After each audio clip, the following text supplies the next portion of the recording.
Hola, ¿qué tal? Muy buenos días, tardes o noches. Espero que estén muy bien. El día de hoy vamos a ver un videito sobre el cristalino y sus alteraciones. Si ya vieron el video sobre anatomía, les recomiendo mucho que vean este después para entender de mejor manera cómo es que hay ciertas alteraciones a distintos niveles de lo que es el cristalino. También si vieron el de embriología, se correlaciona mucho con este otro video. Entonces, dicho esto, comenzamos. Vamos a hacer un recordatorio anatómico muy rápido. El cristalino es una estructura, como su nombre lo indica, de cristal, entre comillas, ¿no? Es transparente, que ayuda a modular el paso de la luz pues hacia la retina. Tiene distintas zonas, una de ellas son las fibras sonulares, que básicamente son las que se sostienen para que ocurra un fenómeno que se llama la acomodación, que es básicamente que el cristalino se estira o se afloja según sea la necesidad del paso de luz para que ésta llegue de mejor manera a la retina y por lo tanto sea un mecanismo correcto. También tiene lo que es la corteza, que la corteza junto con todo lo que son las células son un acúmulo que básicamente vienen con el paso del tiempo y se van aplanando todo el rato. Se aplanan para que queden tan delgaditas que formen esta apariencia transparente. El cristalino se caracteriza por tener tres núcleos. Algunos autores refieren hasta cuatro. Yo lo voy a dejar en tres. Los núcleos son el embrionario, que es el central, es decir, el primer núcleo que obtenemos del cristalino, que es este que estoy señalando en este momento con el puntero. El otro, que sería el núcleo fetal, que es este que estoy señalando acá, este que está acá, y el núcleo del adulto, ¿no? Que se van desarrollando con el pasar del tiempo. Básicamente estos núcleos indican la cantidad, como una cebolla, ¿no? De capas que se van formando, y estas son células que se van añadiendo poco a poco con el pasar del tiempo, pero que es importante saber que se aplanan, y se aplanan justamente para que tengan un grosor pues muy delgado, y que este grosor muy delgado haga que tengan un paso correcto de la luz y que no sean tan gruesos como para que la luz no pase, ¿no? Es decir, a más grueso esté una superficie, menos luz va a pasar. En cambio, entre más delgado esté, mejor va a ser para el paso de luz. Las células que contiene el cristalino, de grosso modo, son las células aplanadas. Tenemos que estas van a tener, como le repito, el fenómeno de estiramiento que permite la transparencia. Y esa transparencia se ve afectada en muchas ocasiones por muchas cosas. No puede ser la opacidad, que esta opacidad es lo que provoca la catarata, que es el tema principal de este video. El cristalino es avascular, se nutre por el humor acuoso, y este humor acuoso es el que permite, o esta estructura de la membrana que tiene el cristalino es lo que hace que tenga un control de agua y metabolitos constante. No entra mucha agua ni tampoco sale en exceso, porque tiene que haber un volumen específico para que justamente tenga esta propiedad de cristal. Si esta propiedad no existe, es donde ocurre el fenómeno de la catarata, por ejemplo. La acomodación, como les digo, el fenómeno del cristalino para aflojarse o estirarse según sea la necesidad, y tiene una organización proteica, es decir, gracias a los eslabones o a los ladrillos que presenta es que tiene su conformación. Vamos a hablar entonces de las anormalidades del cristalino, y la principal son las cataratas. Grosso modo, catarata, cualquier opacidad que tenga el cristalino, ¿ok? Aquí se puede ver un cristalino muy bonito, transparente, como debe de ser, y aquí, sin embargo, está tapado por algo. Ahora, cualquier elemento que interfiera y provoque una opacidad va a ser considerado como una catarata. Puede ser por medicamentos, puede ser traumática, congénita, por la edad, y de las más importantes y más comunes, lamentablemente, la metabólica. Hablemos un poquito de la fisiopatología que existe. El cristalino, como veíamos, tiene distintas células aplanadas. Estas tienen la característica de estar como cebolla, es decir, en distintas capas.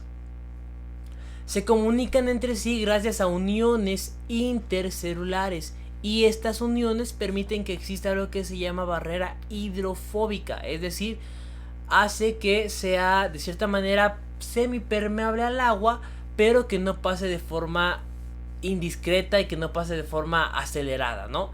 ¿Por qué? Porque si entrara mucha agua a las células, en este caso lo que es el cristalino, toda esta transparencia se va a perder, porque esta agua en exceso va a hacer que la luz no pase de forma correcta a la retina. Entonces estas uniones intercelulares en las cataratas están alteradas, y de manera general es lo que hace que algún elemento esté obstruyendo este flujo adecuado que debe de ser de agua y de salida de la misma, y con ello pues bueno, se genera una alteración en donde hay una opacidad. Las cataratas tienen la característica de que alteran el mecanismo del humor acuoso, que es el que de por sí está nutriendo a lo que es el cristalino. Este humor acuoso no entra de manera natural, pero en las cataratas hay una alteración y se produce la hiperhidratación, lo que les venía comentando. Las causas pueden ser muchísimas. Las metabólicas son súper constantes, diabetes por ejemplo, o incluso alteraciones como una galactosemia. Las traumáticas también son comunes, las congénitas, las seniles, o sea por edad simple y sencillamente, y secundarias a medicamentos por ejemplo o a otras infecciones, que es lo que vamos a ver un poquito más adelante en esta plática. Empecemos pues con la catarata congénita. La catarata congénita de manera normal se debería de descubrir al nacimiento. Un hecho clínico muy importante es la ausencia del reflejo rojo. El reflejo rojo es un patrón de exploración física en el que nosotros buscamos básicamente que un niño tenga este color de ojos. Se hace a corta y a larga distancia para determinar que exista efectivamente un reflejo de ojo rojo correcto, ¿no? Si no existe y se ve nulo, por ejemplo, o se ve blanco, hay que empezar a sospechar en otras patologías. Una de las más complicadas y complejas que pueden llegar a existir es el retinoblastoma, pero ojalá nunca se toque diagnosticar uno de ellos, porque pues es muy peligroso, ¿no? Por la continuidad que tiene con las estructuras aledañas. La catarata congénita de manera general se sabe que tiene una causa genética. El 75% aproximadamente de todas es de tipo dominante, mientras que un 25% es recesivo.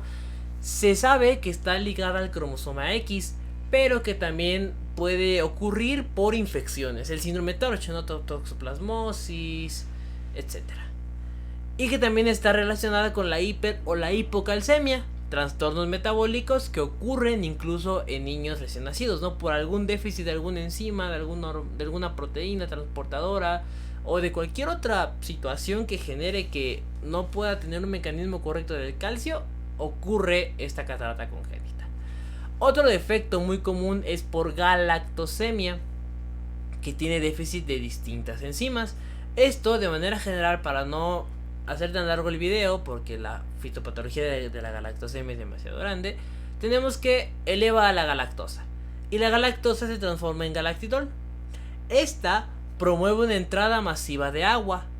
Esta entrada masiva de agua, que de por sí ya está haciendo perder la naturaleza transparente del cristal, promueve además unos pequeños canales que se llaman aquapurinas 1, que van a hacer que entre todavía más agua. Entonces, en vez de que sea un cristal muy bonito, aplanado, que justamente este aplanamiento permite que la luz pase de forma correcta, ahora tenemos una entrada masiva de agua que hace que el cristal no pueda pasar de forma correcta la luz, y por lo tanto genere un daño a la persona. En este caso sería una catarata. ¿Qué es lo más importante en este tipo de patología? La detección oportuna, como con el reflejo rojo. O sea, es de lo más importante en la exploración física oftálmica de un niño pequeño. Se debe de evitar la ambliopía. La ambliopía es básicamente el fenómeno del ojo perezoso, en el que el ojito que tiene la catarata, pues como ya no ve bien, el cerebro lo interpreta como que ya no funciona, y por lo tanto deja de pensar que existe ese ojo, y esto genera que ese ojito pues ya deje de trabajar, y prácticamente el niño solo ve con un ojo. Hay muchas maneras en que esto ocurre, pero la catarata congénita es una de ellas. Y también puede ocurrir que sea adquirida, ¿no? O sea, congénita en el aspecto de que nació con ello, pero puede ser adquirida. Es decir, que el niño nació bien, pero que por alguna razón sufrió algún problema en el ojo que le provocó la catarata. Lo más común es que sean niños un poquito más maduros y que por lo tanto la exploración física sea relativamente más fácil. Es importante determinar la localización de la catarata, es decir, si está en el núcleo, si está en la corteza de lo que es la estructura afectada, o si es difusa, ¿no? También el tamaño que tenga o la densidad, sobre todo para determinar cuál es la probabilidad de que ese cristalino pues se salve de forma correcta. Otra es la catarata traumática. La catarata traumática es una de las causas principales de ceguera monocular y la relación es casi 4-1 en hombres por múltiples situaciones que llegan a ocurrir. Entonces es importante tener esto en cuenta. La fisiopatología básicamente es otra vez hiperhidratación, entrada muy grande de agua, de humor acuoso, etcétera, que por lo tanto altera la condición en la que está el cristalino. Hay distintos tipos de traumas, pueden ser penetrantes, cerrados o eléctricos. Están acomodados en esta pequeña lista de acá. El penetrante es que básicamente entra una estructura al ojo y que por lo tanto puede perforar a lo que es el cristalino y permitir la entrada muy rápida de agua, o de humor acuoso, o de cualquier otro líquido o de cualquier otra estructura que genere una opacidad directa con el ojo. O bueno, en este caso con el cristalino, y por lo tanto no llega la luz directa a lo que es la retina.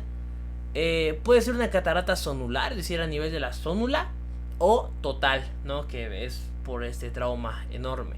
La cerrada, bueno, la penetrante, regresando rápido, puede ser por algo como su nombre indica, penetrante, ¿no? Alguna esquirla, por ejemplo, de los que están cortando fierro, que huele en el ojo. Por eso es importante el uso de lentes. Siempre que estén manipulando algo que pueda entrar en el ojo, es importante el uso de lentes. La prevención es el mejor tratamiento que se puede tener. La cerrada puede ser por un puñetazo, un batazo, lo que sea que genere un mecanismo cerrado donde no hubo un golpe aparente, ¿no? Que se abrió, pero que por dentro sí ocasionó un gran daño. ¿Qué ocurre? Que el cristalino puede estallar incluso. Y hay un signo muy característico de esto que se llama el anillo de Vossius, que es básicamente esta explosión sanguínea en la revisión oftalmoscópica. Es este anillo de Vossius que se ve como un pues es básicamente generado por el traumatismo. Se dan cuenta, está muy marcado este anillo. Y en eléctrica es muy común que sea por soldadores, ¿no? Por este mismo trabajo que tiene, ese riesgo que llega a presentarse. Aquí lo más importante en la catarata traumática sería la exploración. O sea, el antecedente, qué estaba haciendo, cómo ocurrió, quién le pegó, cómo fue, etcétera, etcétera, etcétera, para determinar ante qué lesión nos vamos a encontrar. Y las cámaras, la revisión de las cámaras, tanto anterior como posterior, para determinar en dónde puede estar una hemorragia, en dónde puede haber una lesión más grave, dónde ya hay una salida de líquido, una entrada, etcétera. Y sobre todo, una revisión de la agudeza visual, es decir, cuánto nuestro paciente perdió de visión por este problema. El procedimiento, en la mayoría de todos, es quirúrgico, ¿no? O sea, el problema es que este tipo de situaciones ya no llegan a corregirse de manera tan sencilla y por lo tanto el procedimiento es quirúrgico en la mayoría de todas las cataratas que vamos a presentar el día de hoy. Otro tipo de catarata que es muy común, lamentablemente, es la catarata secundaria. La catarata secundaria, ¿a qué? A un problema metabólico, porque hay otras cataratas secundarias, ¿no? En este caso vamos a hablar de la diabetes, ¿ok? La galactosemia ya más o menos lo explicamos, ¿no? Esta acumulación y un déficit de enzimas que promueve una alteración de las vías metabólicas. En este caso, en la diabetes existe exactamente el mismo problema, una alteración de vías metabólicas. ¿Qué ocurre? Que hay una exocinasa o exoquinasa baja. Y por lo tanto, el ATP, que se supone que debe de controlar de forma correcta cómo es este balance hídrico, porque lo hace por bombas, ¿no? Por bombas de una entrada correcta de agua, de una salida correcta de agua, un drenaje bueno del humor acuoso para que no se acumule, pues no está en lo que es la diabetes. Entonces hay un desbalance hídrico y la hiperglucemia promueve la entrada masiva. Como veíamos, ¿no? La acumulación del sorbitol, por ejemplo, promovía a lo que eran las acuapurinas de tipo 1, y esto era lo que generaba una hiperhidratación. Aquí ocurre lo mismo, la hiperglucemia promueve la entrada masiva de agua. Además se acumula NADPH, que lo que genera a grosso modo es que el sorbitol empieza a generarse. Este sorbitol promueve el estrés oxidativo, reduce el glutatión, que básicamente el glutatión es un mecanismo protector para que justamente esta agua no entre, pero cuando se reduce pues ya no hay ningún mecanismo protector, y además activa canales de aquapurina 1, que básicamente los canales de aquapurina van a permitir que la entrada de agua se aumente o se multiplique. Entonces, todo esto va a generar que haya una hiperhidratación. Resumiendo, en la diabetes habría un déficit por el control del agua. Hay una entrada masiva que además reduce al glutatión, que el glutatión es como una cerradura, pero en este caso no está activada, entonces todo está abierto. Y además promueve a las aquapurinas 1, que van a permitir mayor entrada y por lo tanto que la catarata se desarrolle de una manera más amplia. Hay una opacidad total, además con tensión capsular, es decir, todo apretado, mal pues el ojito. Y también puede relacionarse con otras alteraciones metabólicas, como las hipocalcemias que veíamos al principio de lo que era la catarata congénita, alteraciones en los aminoácidos o enfermedades más raras como la enfermedad de Wilson. Ahora, cataratas secundarias a otras situaciones. Por ejemplo, en medicamentos, los que más daño van a causar son los corticoides. Y esto es dosis dependiente, es decir, dependiendo de la dosis que le demos al paciente y de la duración que éste esté teniendo, es que va a ocurrir esta afección. Ahora, ¿cuál es la peor presentación, por así decirlo? De manera general se refiere a que oral, intranasal, directamente oftálmica, etcétera, van a generar un daño. Repito, es dosis dependiente. Dependiendo de cuánto le demos y del tiempo en que esté este medicamento, es el daño que se le va a causar. Por ejemplo, 15 miligramos de prednisolona por día por un año pueden llegar a causar un incremento enorme en el riesgo de las cataratas, si no es que incluso el desarrollo, dependiendo de cómo esté el paciente también. Otros medicamentos que también pueden estar son la policarpina, la miodarona y el bisulfán.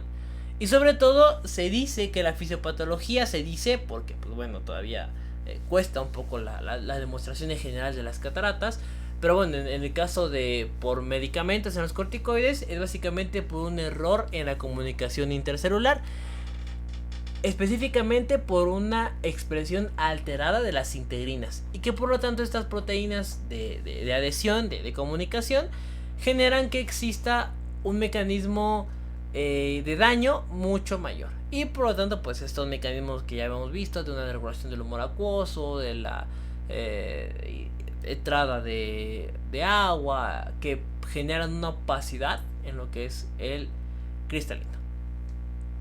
Ahora, por procesos inflamatorios también puede llegar a ocurrir. ¿Con qué? Con cambios en los nutrientes, es decir, que para mi inflamación hay cambios en nutrientes, alteraciones del oxígeno, sobre todo generando especies reactivas, o con medicamentos antiinflamatorios, como cuáles, los corticoides. Aquí vuelven a entrar los corticoides que veníamos platicando en su momento. Por enfermedades sistémicas, como alguna afección del iris, alguna artritis reumatoide u otra alteración reumatológica, por ejemplo autoinmune, que puede llegar a afectar directamente a lo que es el cristalino. Trabajos como los soldadores, ¿no? Lo que veíamos al principio de ese trauma eléctrico, también ellos tienen un riesgo bastante elevado. Y algo relativamente raro, pero que puede llegar a ocurrir, es la ectopia lentis, que básicamente una ectopia es que algo no está en su lugar. Y lentis pues quiere decir que el lente no está en su lugar. Entonces, en vez de que veamos un reflejo bien bonito y bien acomodado, el cristalino está de lado, o sea, está dislocado, incluso se le llama, ¿no? O sea, está apuntando para un lado en el que no debe estar apuntando, y por lo tanto los reflejos o los rayos que deben de pasar por él no están pasando como debe de ser. Una muy común, que es la penúltima de la que vamos a presentar el día de hoy, es la catarata senil. Comienza alrededor de los 50 años y se sabe que es multifactorial, es decir, no tenemos una causa en específico, porque está relacionada con factores genéticos y factores ambientales. De manera general se dice que los síntomas dentro de estas son graduales, es decir, van aumentando con el paso del tiempo. Empieza como con una miopización, es decir, el paciente de repente no empieza a ver bien de lejos, o puede mejorar de forma transitoria su visión y decir, pues ya me voy curando, pero poco a poco se va empeorando la vista. Hay una disminución de la agudeza visual, refiere ver humo o neblina, que justamente es porque va a existir un daño proteico, una acumulación de líquido, etcétera, sobre el cristalino, y por lo tanto genera que la luz no pase de forma adecuada.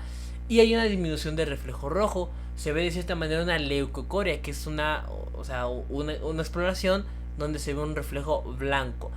No es tan marcado como en los niños el reflejo rojo, sino que es menos tenue. Sin embargo, no debe de verse ese problema de lo que es la catarata. Hay que saber interpretar los datos del paciente, es decir, si lee, cómo ha estado leyendo, ha tenido dificultades cuando lee, tiene que alejar su libro o acercarlo demasiado, le irrita mucho la luz o todavía maneja con los vehículos, etcétera, qué tanta dependencia tiene de su familia con este problema visual. Entonces es importante determinar todo eso para la historia clínica y así dar un buen diagnóstico. Ahora, la catarata senil puede dividirse en... hay 3 parámetros: una inmadura, una madura o una hipermadura.